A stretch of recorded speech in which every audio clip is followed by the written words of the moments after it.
बच्चों पूरे YouTube पे मैं चैलेंज देकर कहता हूं कि ऐसी ट्रिक आज तक किसी ने नहीं बताई। इस बात की मैं 100% गारंटी लेता हूं। आज जो मैं आपको ट्रिक बताने वाला हूं, 2025 का एग्जाम देने वाले हो, आपका एग्जाम शुरू होने वाला है। लास्ट टाइम में अगर आपके पास 1 घंटा भी बचा है तो यह वीडियो देख लेना। गारंटी के साथ मैं 100% का दावा करता हूं कि आप सभी बच्चे पास हो जाओगे। एक चीज बस ये ध्यान रखना कि जो टॉपर बच्चे होंगे वीडियो को छोड़ के भाई आप चले जाओ, क्योंकि 1 घंटे में मैं आपको टॉपर नहीं बना दूंगा कि कहीं आप सोच कर आओ कि मैं आपको 90%, 95% या फिर 98% दिला दूंगा। तो ऐसा बिल्कुल नहीं होगा। लेकिन इस बात की मैं जरूर से गारंटी लेता हूं कि जो बच्चा 1 घंटे पहले भी देख कर जाएगा वो बड़े आसानी से पास हो जाएगा। इस चीज का मैं 100% गारंटी के साथ बोलता हूं। अगर उसने अभी तक कुछ भी नहीं पढ़ा है, पूरा एग्जाम बीत गया, पूरा टाइम बीत गया, पूरा साल बीत गया, उसने कुछ भी नहीं पढ़ा है, तो वह ये वीडियो देखे। बाकी अगर ये जो विद्यार्थी अगर वीडियो को देखना चाहते हैं तो बिल्कुल आप देख सकते हो सकता है आपके 2 नंबर, 4 नंबर, 5 नंबर एक्स्ट्रा में आ जाए। ठीक, 10-15 नंबर भी एक्स्ट्रा में आ सकते हैं। तो कैसे क्या करना है इस चीज को मैं बढ़िया से समझाने वाला हूं। मैं देख रहा था यार यूट्यूब पे बहुत सारे लोग एकदम गंदगी मचा के रख दिए हैं, जिनको कुछ अता पता नहीं। कोई भी आ रहा है उठ के ज्ञान देने चला आ रहा है कि ये ऐसे कर लेना। मैं तो कुछ लोगों को यहां तक देखा हूं, वो लोग कहते हैं कि जो MCQ क्वेश्चन, जो बहुविकल्पीय प्रश्न है, उसमें एक ट्रिक लगा दिया करो। किसी में ए भर दिया, कोई ए या फिर सी, यही देखोगे यही 70% क्वेश्चन सही रहता है। तो भाई मेरे अगर ऐसा होने लगे ना तो समझ लो सब टॉपर ना बन जाए, सभी टॉपर ना बन जाए। ये लोग कुछ ज्यादा ही ज्ञान देते हैं। तो भाई इन चीजों से आप बच के रहो। जो रियलिटी है एकदम मैं रियलिटी बताने वाला हूं। समझ लो बहुत ही इंपॉर्टेंट वीडियो होने वाली। अगर आपके पास ये वीडियो आ गई है तो समझ लो आप बहुत किस्मत वाले हो कि आपके पास ये वीडियो आई है। ठीक, तो इस वीडियो को लाइक कर देना। सबसे पहली बात, जितने भी स्टूडेंट देख रहे हो सारे बच्चे जल्दी से फटाफट से लाइक करेंगे वीडियो को। यहां से हम शुरू करेंगे। देखो 2025 का जो पेपर आएगा कुछ इस प्रकार से आएगा। तो मैं इसको चलो बढ़िया से आपके सामने देखना, आपके सामने इसके मैं बहुविकल्पी प्रश्नों को हल करूंगा, गद्यांश पद्यांश हल करूंगा, निबंध हल करूंगा, और कैसे आपको पत्र लिखना है, किस प्रकार से जीवन परिचय करना है, सब कुछ बताऊंगा। अगर आपको नहीं आता तो कैसे करना, ठीक है, सारी चीजें बताऊंगा। चिंता बिल्कुल भी मत करो, बहुत अच्छे से सब चीजें आपको पता लगने वाली। तो देखो कुछ इस प्रकार से आपके सामने पेपर रहेगा। सबसे पहले तो ये बहुविकल्पी प्रश्न आपके सामने आएंगे। देख लो इस प्रकार से बहुविकल्पी प्रश्न आ रहे हैं। अब देखो अगर ऐसे बहुविकल्पी प्रश्न आएंगे तो इनको कैसे हल करोगे, इसका देखो इसका मैं एक तरीका बताऊंगा जो कि 95% केसेस में, 95 या फिर 99 कह लो, मैं कम ही मान के चलता हूं, 95% केसेस में वर्क करता है। ठीक, वर्क करता है ये 95% केसेस में। तो आखिर क्या चीज है वो चलो मैं आपको बता देता हूं कि किस में वर्क करता है। सबसे पहले जो बहुविकल्पी प्रश्न रहेंगे आप उनमें देखोगे कि उसमें 4 ऑप्शन दिया रहता है, A, B, C, D। अब कैसे जानोगे कि आपका A सही है या फिर B सही है या C या D, ये चीज कैसे पहचानोगे? तो मेरा एक जो नियम है जो मैंने ही इन्वेंट किया था, मैंने ही आपको बताया था, उसके बाद से मैं देख रहा हूं काफी सारे यूट्यूबर आपके बताना शुरू कर दिए हैं। तो वो चीज हमेशा आपको ध्यान में रखना है। सबसे पहले तो ये चीज समझना है कि अगर आप एग्जाम हॉल में बैठ गए हो तो सबसे पहले MCQ क्वेश्चंस को नहीं सॉल्व करना है, डायरेक्ट गद्यांश पद्यांश इन चीजों पे आ जाना, उस पे करना। ये जो OMR सीट मिलेगी इस पर नहीं करना है। ठीक, अब आखिर करना कैसे है ये समझो, कहां पे करना है। अब देखो क्या होता है ना, एग्जाम के एकदम लास्ट में थोड़ा आपको कहीं से हेल्प मिल सकती है। कुछ हो सकता है आप मेरी बात तो समझ जाओ कि हाँ कहीं ना कहीं से आपको हेल्प थोड़ी बहुत मिल सकती है, या फिर उस समय आपको न याद रहा हो बाद में याद आ जाए। ऐसा हो सकता है, बिल्कुल हो सकता है कि बाद में याद आए। तब देखो जब आपको बाद में याद आएगा तो आप MCQ कर लोगे। लेकिन अब क्या हुआ, टाइम भी बीत गया, अब बाद में याद भी नहीं आ रहा है। फिर यहां से मेरी ट्रिक काम करेगी। कोई ऐसा ऑप्शन जिसमें हो कि इनमें से सभी, ठीक है, ध्यान से देखते चलना, इनमें से सभी, ये एक फर्स्ट ऑप्शन हो गया कि एक केस हो गया कि कोई ऐसा ऑप्शन रहे जहां पर ऐसा लिखा रहे इनमें से सभी, और दूसरा जो है वह इनमें से कोई नहीं, ऐसे रहे इनमें से कोई नहीं। ठीक, एक ये ऑप्शन, या फिर यहीं पे कोई ऐसा ऑप्शन दे दे कि आ अथवा बा दोनों, ऐसे ऑप्शन दे दिए। ध्यान से देखना बिल्कुल, अभी मैं आपको इसमें भी टिप बताऊंगा। आ और बा और बा, आ और बा दोनों, यानी कि ए और बी दोनों। या फिर इसमें कोई और इसी प्रकार से ऑप्शन दे दे कि ये सभी इनमें से कोई नहीं, आ अथवा बा दोनों, आ वा बा। इस प्रकार से अगर क्वेश्चंस आते हैं, या फिर ये सभी डायरेक्ट ही दे दिए रहे, तो इस प्रकार से अगर आपके पास ऑप्शन रहेंगे, ठीक है, इस प्रकार से ऑप्शन मिलते हैं, तो ज्यादातर केसेस में यही ऑप्शन सही होंगे। अब चलो मैं प्रैक्टिकली दिखाता हूं आपको। जैसे कि यहां पे हम इस क्वेश्चन में देखेंगे क्या है। इस क्वेश्चन में क्या दिया गया है, निम्नलिखित में से आधुनिक काल की विशेषताएं बताइए। आपको मान लो ये नहीं आ रहा है, ये नहीं आ रहा, तो यहां पे लगा दोगे विकल्प का और खा दोनों, ठीक, इस प्रकार से हो जाएगा। अब उसके बाद जैसे यहां पे देख लो विकल्प का और खा दोनों, ये इस टाइप वाले जो भी क्वेश्चन रहते हैं ना, ये ज्यादातर होते हैं। लेकिन मैं इस चीज का आपको आश्वासन देता हूं कि ये ज्यादा ऑप्शंस आपको नहीं देखने को मिलेंगे। तो अगर तुक्का भी मारोगे तो 7-8 आपका सही हो जाएगा। तो यानी कि 10 नंबर आपको यहां से बना लेना है, 10 मार्क। पूरे पे नहीं जानना है कि आपका पूरा सही होना चाहिए, इस बात पर बिल्कुल भी नहीं अड़ना है, ठीक। यहां से आपकी इतनी चीजें समाप्त हो जाएंगी। अब बच्चों देखो, इसके बाद, ठीक, इसके बाद क्या करोगे, वीडियो को लाइक कर दो। बहुत ही इंपॉर्टेंट चीज अब बताने वाला हूं, अभी तक नहीं बताया, अब इंपॉर्टेंट चीज शुरू होगी। ऑब्जेक्टिव तो यार ऐसे ही रहता है, समझ लो। ऑब्जेक्टिव में मेन चीज नहीं होता, मेन चीज शुरू होता है ना किस वाले क्वेश्चन में, जो कि वर्णनात्मक प्रश्न होते हैं, उसमें शुरू होता है, ठीक। और थोड़ा पहले आपसे मुझे कमेंट बताओगे, एक चीज कमेंट में जरूर से बताओगे कि कितना परसेंट आपने तैयार किया है। भले ही अभी 1 घंटे कितना परसेंट आपको लग रहा है कि हिंदी के पेपर में, सारे सब्जेक्ट की मैं बात नहीं कर रहा हूं, हिंदी के पेपर में कितना परसेंट आप पा जाओगे। 70% पाओगे, 80% पाओगे, 85% पाओगे, या फिर 95% पाओगे। कितना परसेंट आप पाओगे, इस बात को मुझे थोड़ा बताना कि आप सही कितने परसेंट पा सकते हो।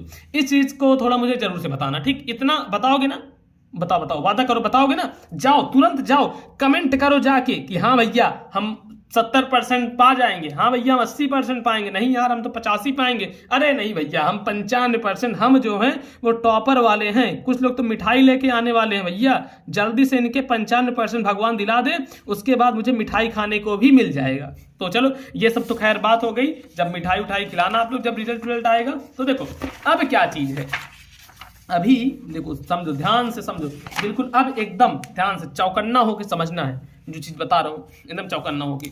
यहां पे ऐसे आए, ठीक, थोड़ा 1 पेज पलटे, 2 पेज पलटे, पहुंच गए डायरेक्ट खंड बा पे। 21 नंबर क्वेश्चन कह रहा है निम्नलिखित गद्यांशों में से किसी एक के नीचे दिए गए प्रश्नों के उत्तर लिखने हैं। तो सबसे पहले खंड बा है 21 नंबर क्वेश्चन। तो इससे भी पहले एक पटरी से यहां पे ऐसे लाइन खींच लेना। मेरे पास देखो ये है पटरी, जो कि बहुत पुरानी है, करीबन 7, 8, 9 साल की हो चुकी होगी ये पटरी, ठीक। तो चलो इससे यहां पे हम लाइन खींच देते हैं।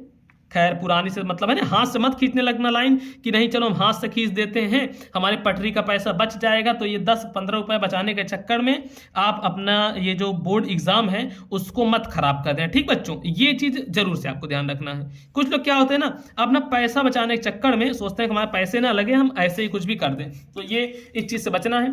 अब इतना करने के बाद यहां पे डालना है खंड बा, इधर हेडिंग डालें ऐसे,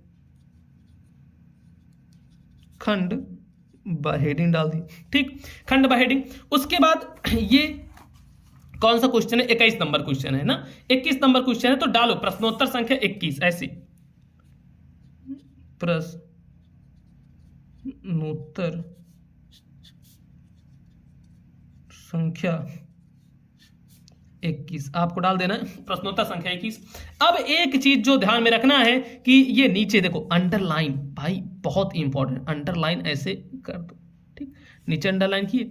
अब इसके नीचे भी सेम इसी प्रकार से ये अंडरलाइन कर देना है। इतना कर दोगे ना, समझ गए कि नहीं, ऐसे ही करना, ध्यान रखना इसी प्रकार से। अब चलो मुझे क्या है, ये नहीं आता गद्यांश, तो अब ये गद्यांश अगर नहीं आता या फिर ये वाला गद्यांश, जैसे अब देखूंगा इसमें से थोड़ा इजी कौन सा, छोटा कौन सा है। छोटा हमें ये वाला लगा, खा वाला। तो यहां पे संकेत लिखना है, देखो ऐसे डाल दो संकेत, ठीक बच्चों, ऐसे संकेत डाले। अब संकेत में ये लिखना है कि ये कौन सा वाला गद्यांश कर रहे हो, ताकि जो एग्जामिनर उसको पता लग सके कि भैया कौन सा गद्यांश कर रहे हो। जैसे कुसंग का ज्वर सबसे भयानक होता है, तो यहां पे लिखो कुसंग का ज्वर, ऐसे लिखो कुसंग का ज्वर, फिर यहां पे डैश डैश, ठीक है, कुसंग का ज्वर डैश डैश। अब सबसे लास्ट में क्या लिखा गया है कि और उठाती जाएगी, और उठाती जाएगी, तो ऐसे लिखो और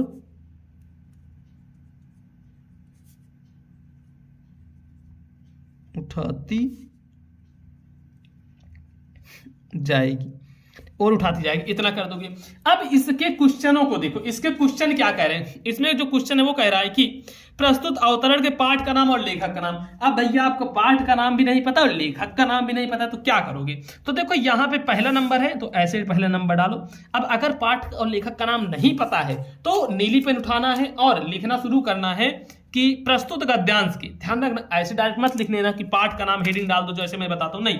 अब इसमें थोड़ा आपको ट्रिक आजमानी, जो ट्रिकें है ना ये सब भाई बहुत बहुत महत्वपूर्ण होती हैं, और आप जब पेपर ऊपर दोगे ना उसमें आपको समझ में आएगा कितना इनकी अहमियत होती है।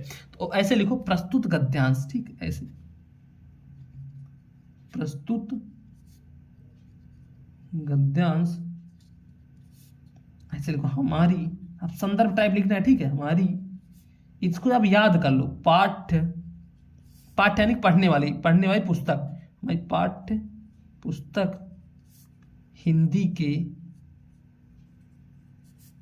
अब जिस पाठ से लिया गया है उसका नाम। अब ध्यान रखो, अगर इस जगह पर आपको सबसे पहले एक चीज करना है कि ये वाला गद्यांश जो रहेगा पढ़ लेना है। पढ़ने से क्या होगा ना, आपको थोड़ा आइडिया लग सकता है कि ये किस पाठ से लिया गया है। जैसे देखो, कुसंग का ज्वर सबसे भयानक होता है, यह केवल नीति और सद्वृत्त का ही नाश नहीं करता है बल्कि बुद्धि का भी क्षय करता है। किसी युवा पुरुष की संगत, संगत यानी कि जो मित्रता होती है, जो संगति होती है, यदि बुरी होगी तो वह उसके पैरों में बंधी चक्की के समान होगी, जो उसे दिन दिन अवनति के गड्ढे में गिराती जाएगी, और यदि अच्छी होगी तो सहारा देने वाली बाहु के समान होगी, जो उसे निरंतर उन्नति की ओर उठाती जाएगी।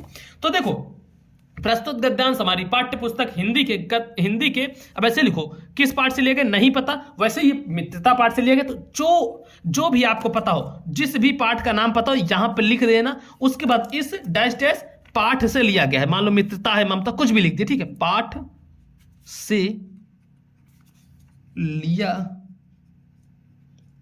गया है।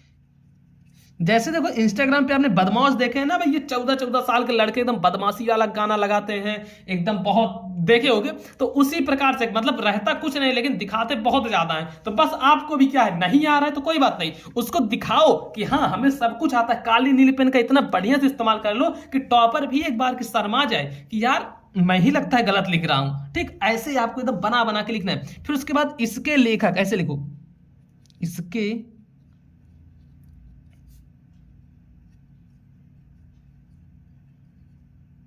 लेखक। इसके लेखक कौन है, जो भी आचार्य रामचंद्र शुक्ल है, लेकिन आपको नहीं पता है तो ऐसे मान लो आपने तुक्का से लिख दिया, इसके लेखक जयशंकर प्रसाद हैं। ठीक, ऐसे लिख दिए। अब उसके बाद देखो आएगा यहाँ पे व्याख्या करने का। अब जैसे देखो यहाँ पे रेखांकित अंशों की व्याख्या करनी, तो आपने हेडिंग ऐसे डालना है सेकंड नंबर की व्याख्या। और व्याख्या में कुछ नहीं करना है, कुछ नहीं मतलब ऐसे छोड़ नहीं देना है, कुछ नहीं करना। ये जो पूरा लिखा गया है ना, यही पूरा उतार डालना है। बस शुरू में एक लाइन जो मैं बता रहा हूं वो चीज लिख देना। ये लिखना है कि प्रस्तुत गद्यांश में लेखक कहते हैं कि, स्टार्टिंग में यहीं से ऐसे लिख दोगे, प्रस्तुत गद्यांश में लेखक कहते हैं कि, प्रस्तुत गद्यांश में लेखक कहते हैं कि, फिर पूरा यही जो मैं लिखा था उसको यहीं पे अच्छे से उतार डालना है। उसके बाद आएगा थर्ड क्वेश्चन आएगा। थर्ड क्वेश्चन में यहां पे देखो, इसमें एक क्वेश्चन पूछेगा आपसे। अब क्वेश्चन क्या पूछ रहा है इस चीज को आपको समझना पड़ेगा। युवा पुरुष की संगत के बारे में क्या कहा गया है, तो वो चीज आपको यहीं पे लिखा मिल जाएगा कि किसी युवा पुरुष की संगत यदि बुरी होगी तो वह उसके पैरों में बंधी चक्की के समान होगी, जो उसे दिन प्रतिदिन अवनति के गड्ढे में गिराती जाएगी। बस यहां से लेके पूरा यहां तक बढ़िया से लिख देना, ऐसे ही करना है बच्चों। ठीक, ऐसे ही आपको ये चीजें करनी है यार। मैं जैसे बताता हूँ ना बढ़िया एकदम ऐसे ही लिखो यार। बहुत ज्यादा आपको परेशान नहीं होना कि भैया कैसे करेंगे कैसे नहीं, जैसे ही बता रहा हूं ऐसे करो। और इस बात की गारंटी मेरी है कि आप जरूर से पास हो जाओगे। मैंने आपको पास होने का वादा किया है ना कि आप पास होगे, बिल्कुल होगे। अब उसके बाद देखो सेम पद्यांश का आएगा। यहां पे देखो पद्यांश 22 नंबर है ना पद्यांश का, तो पद्यांश पे भी सेम ऐसे हेडिंग यहां पे डालनी है, प्रश्नोत्तर संख्या 22, प्रश्नोत्तर संख्या 22 आपने डालना है। उसके बाद फिर यहाँ पे ऐसे एक अंडर वो कर देना है, साइड वाली लाइन खींच देनी है। अब ये सब खींचना थोड़ा जरूरी रहता है। क्या होता है ना, एग्जामिनर के ऊपर भाई इफेक्ट थोड़ा बढ़िया पड़ता है, ये चीज है ठीक। एग्जामिनर के ऊपर इफेक्ट तो बढ़िया पड़ता है, तो ऐसे कर देना है। इतना करने के बाद अब नीचे ऐसे देखो, नीचे कर दो यहाँ पे अंडरलाइन, ठीक, नीचे ऐसे अंडरलाइन कर देना है। अब इसके बाद क्या करोगे, यहाँ पे निम्नलिखित पद्यांशों में से किसी एक के नीचे दिए गए प्रश्नों के उत्तर लिखना है। मान लो आप का वाला कर रहे हो तो यहाँ पे चाहे डाल भी दो, जैसे 22 का कर रहे हो का, फिर संकेत वगैरह डाल के फिर सेम उसी प्रकार से जैसे मैंने गद्यांश का बताया है सेम इसी प्रकार से पद्यांश का लिखना है। मैं पद्यांश का लिखने में आपका समय नहीं व्यर्थ करूंगा। फिर देखो आगे आएगा जीवन परिचय। जीवन परिचय कैसे करना चलो बताता हूं। जैसे 23 का वाला आप जीवन परिचय कर रहे हो तो यही मान लो 23 का कर रहे हो जीवन परिचय, ऐसे हेडिंग डालोगे। अब इसमें जिसका भी जीवन परिचय कर रहे हो वो आपको पता तो होगा नहीं, यहां तक मैं जानता हूं। ये आपको नहीं पता होगा तभी यह वीडियो देख रहे हो। तो देखो नहीं पता होगा तो क्या करना है, जैसे पहला कर रहे हो रामचंद्र शुक्ल का, अब मैं मान के चलता हूं मुझे नहीं आता तो आप कैसे डाल देना, फर्स्ट वाला है रामचंद्र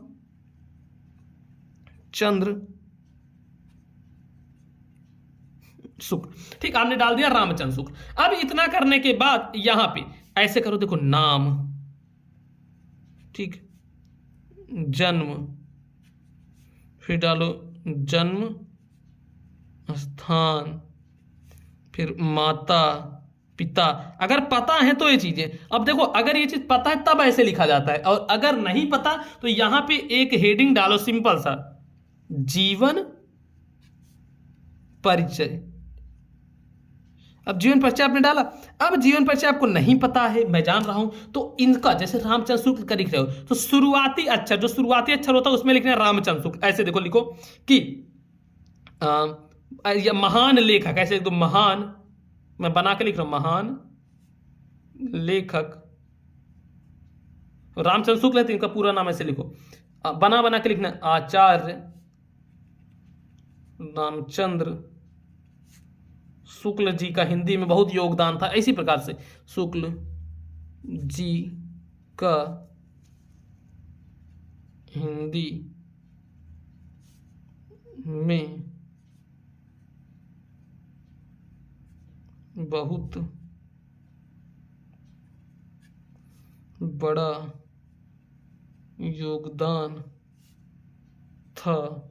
अब ऐसे इनके बना के, जब ये बचपन में छोटे थे तो इनको पढ़ने का बहुत शौक था और ये बहुत ही शिक्षा ग्रहण कर लिए थे, और जब एक दिन ये गुरु से मिले, मतलब ऐसे कुछ भी बना के लिखना है। मैं गारंटी के साथ कहता हूं बच्चों, गारंटी के साथ 10 नंबर का जीवन परिचय है ना, तो 10 में 10 नहीं मिलेगा, लेकिन हाँ 6 नंबर 7 नंबर आपको मिल जाएगा, जैसे ये तरीका। अब काफी सारे बच्चे क्या होंगे ना, उनको नहीं आता छोड़ के चले जाते। अरे भाई अगर छोड़ोगे तो तुम्हें 0 नंबर मिलेगा, लेकिन जैसे मैं तरीका बताऊं इसको कर लोगे तो 5 नंबर 6 नंबर तो पा जाओगे ना यहाँ पे।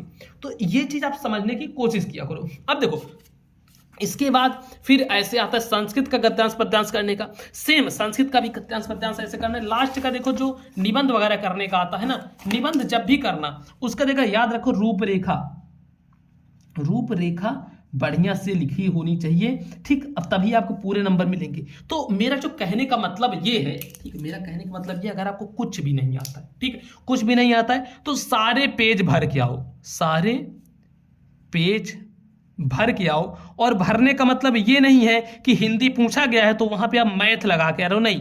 अगर पूछा गया जैसे जीवन परिचय, तो जीवन परिचय को ही किसी का ही जीवन परिचय बना के आपको लिखना है। कुछ भी पूछा गया है, गद्यांश पूछा गया है तो गद्यांश को बना के लिखना है। और एक चीज बताता हूं, अगर आपका एग्जाम है और एग्जाम होने में अभी 24 घंटे बाकी है, ठीक है, तो आप ब्रह्मास्त्र बैच ले सकते हो, क्योंकि ब्रह्मास्त्र बैच में मैं ला दिया हूं सिर्फ और सिर्फ वही प्रश्न जो कि आपके बोर्ड एग्जाम में पूरे टकराने वाले हैं 95%। तो ब्रह्मास्त्र बैच जाके लेना।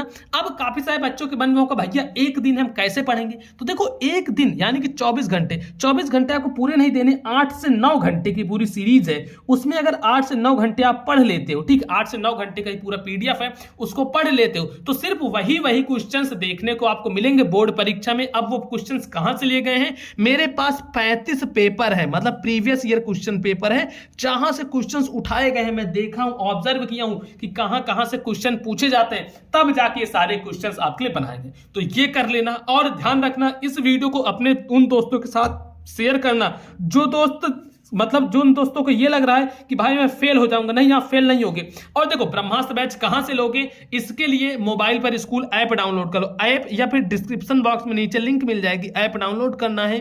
कौन सा ऐप, मोबाइल पर स्कूल, ठीक है, ये मोबाइल पर स्कूल ऐप को डाउनलोड कर लेना है। तो इस तरीके की वीडियो आपको मिलती रहेंगी। वीडियो को लाइक करना, चैनल पर नए हो तो चैनल को जरूर से सब्सक्राइब कर लेना।